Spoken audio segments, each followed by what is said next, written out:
Hi crew, I'm going to show you today how to use Google Classroom.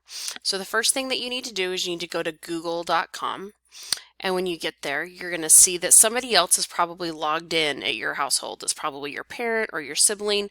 Well, it's time for you to log in yourself. So you're going to click on the little round icon, and then you're going to scroll all the way down to where it says add another account. Then you're going to choose an account, and then you're going to scroll all the way down here where it says use another account.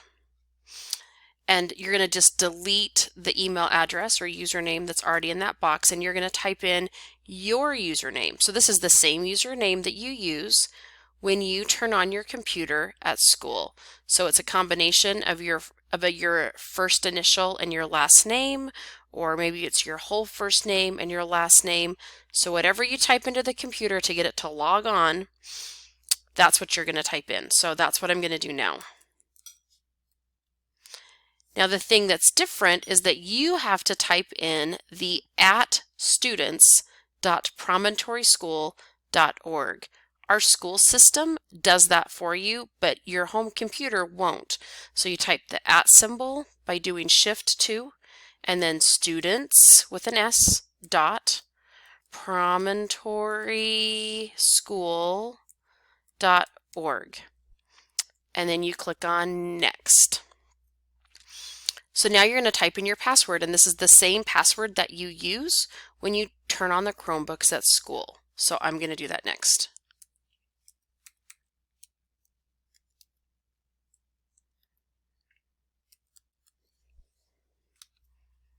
Oops, I made a mistake, so I'm going to try it one more time.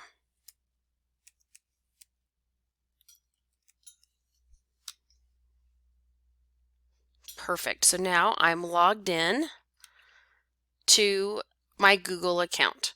So you're going to choose the Google Apps button that's right here. And Google Classroom is one of your options. So you're going to click on Google Classroom. And then there you go. There's Mrs. Guzzetti's 3rd and 4th grade class. So you'll click on that. And then you're ready.